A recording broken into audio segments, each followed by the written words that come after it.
The Cannabis Show is for information only. Nothing contained in the show is intended to constitute professional advice for medical diagnosis or treatment. We do not claim this information to be complete or exhaustive or to be applicable to any particular individual's medical condition. You should always consult with a qualified and licensed physician or other medical care provider. It's the Cannabis Show, and welcome.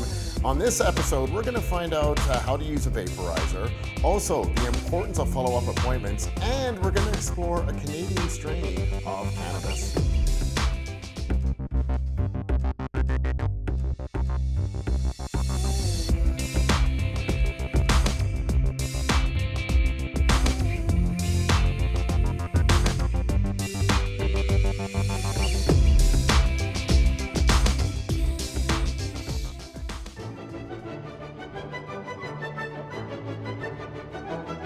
So today I'm going to show you how easy it is to use a dry herb vaporizer and the different steps that are required in order how to use the dry herb vaporizer. So basically what I have here, this is a Mighty by Storz & Bickel. It's one of the more higher end vaporizers, but certainly you could use a lower end one if you like. I have here an herb grinder. This one comes to us from Lift Innovations, which is a company out of Winnipeg. Probably one of the best grinders on the market, and I'll show you why soon. And then what I've got here, of course, is some dried cannabis. So very simple. What you're going to do is take your dried cannabis, a couple of buds, pour them out. That should be good. Next thing you're going to do is you're going to need to grind your cannabis. So you're looking for a coarse grind, nothing too powdery, too fine, because you're going to end up inhaling that fine powder, which is not good. So what I'm going to do is I'm going to take a couple of my buds, put them into the slots of the Lift Innovation grinder. And this one works well because it's not using a set of teeth. It actually has a blade that spins, so there's nothing to get caught up in it. So basically, I put it in. I'm going to give it a couple of spins either way, and that should be good. Open up the grinder. What you're going to see is that coarsely ground cannabis that you're going to put inside the vaporizer. So what I'm going to do from there is going to open the top of my vaporizer. They're all going to have some kind of oven, and that's where you're going to put the dried product. So I'm going to take a pinch right here, put it into the oven of the dry herb vaporizer. And it's important not to fill it too tightly because essentially you're going to pass some air through it. So it's important to pack it loosely. Make sure you don't jam that stuff in there. Fill it about a quarter to halfway full, nice and loosely packed. Once that's done, you're going to put the lid back on and turn on your vaporizer. So this one is set to go to 401 degrees Fahrenheit. That's a little warm to start things off, but certainly a respectable temperature. What's going to happen now is it's going to heat up to the temperature that's there, 401.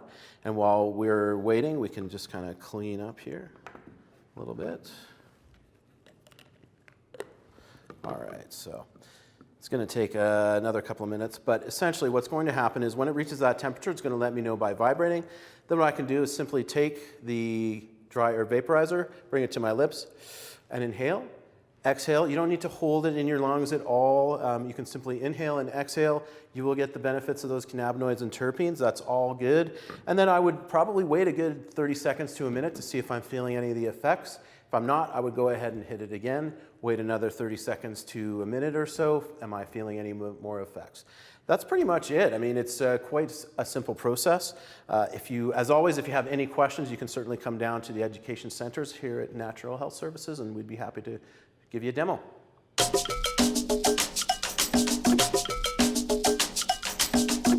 The Jean Guy strain falls into the hybrid category of cannabis and is known for its uplifting, energetic, and happy effects on most patients.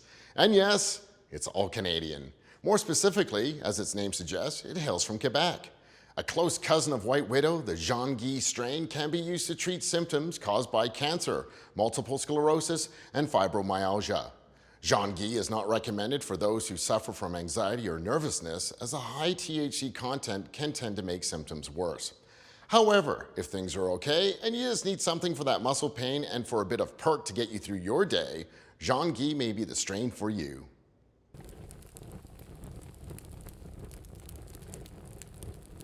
We got the Jean-Guy. Yeah, Jean-Guy, also known in Western Canada as Jean Guy. Jean Guy from Africa. Jean Guy. Via Canway.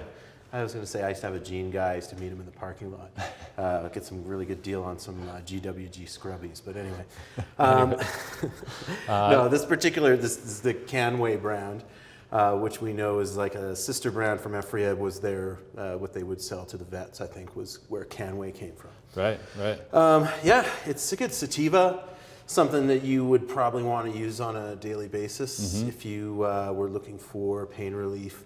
Some sort of, it's not the best for focus, I would say, right. But it's definitely going to help with creativity and energy. Yeah, it's on the lower side of high THC amounts. I think it's usually around that 18-19% or so. Yeah, exactly. It's not super soaring, so it's definitely one, I'd say mid-range, someone for... Yeah, Jean-Guy hails from the Quebec region. Yeah, very popular strain, I think, out east. We don't see it that often out west, but totally. We now have the opportunity. Yeah, that's the Jean-Guy from Africa. Nice. So what do we know about alcohol and cannabis? Well, grass before beer and you're in the clear, beer before grass and you could be leaving the party early. And remember, driving can be disastrous. Alcohol opens up blood vessels in your digestive system, which makes THC much easier to absorb. So it absorbs much more quickly than you may be used to. Using them together heightens the effects of both in unpredictable ways. Even moderate doses, when combined, and by the way, this is called a crossfade, for certain individuals may result in serious levels of impairment and a lot of apologies the next day. Also, if you're prone to anxiety or paranoia, the combination of alcohol and cannabis can heighten those effects. It can heighten any effects that you would typically see with either drug. And yes, alcohol is considered a drug. So these heightened effects could include loss of motor skills, emotional instability, memory loss, and bad judgment. Don't do it.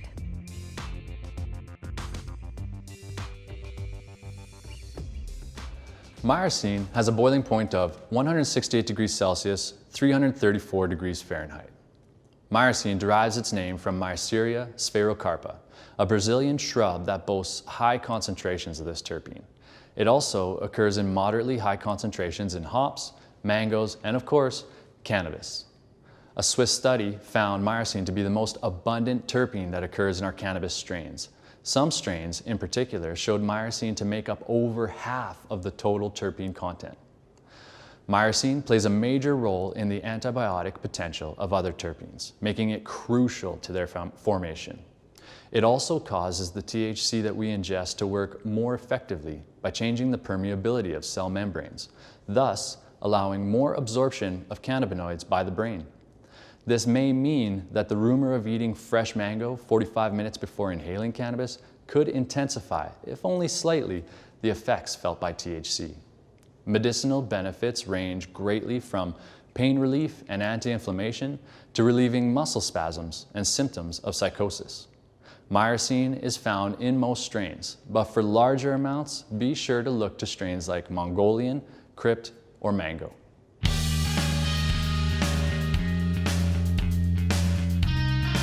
You can ask us anything. This is an opportunity for you to ask us questions about medicinal cannabis or natural health services. We have our experts, Kate and Hart, on deck to help answer your questions. Today's question comes from Clayton, and he says, why do I need to come in for a follow-up appointment?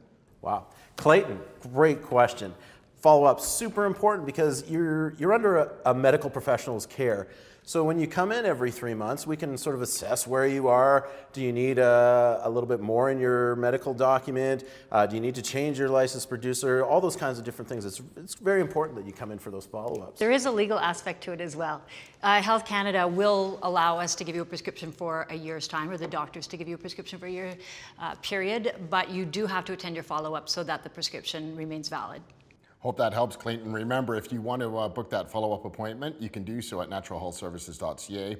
If you have a question for us here at Natural Health Services, by all means, email your question to the Cannabis Show at naturalhealthservices.ca.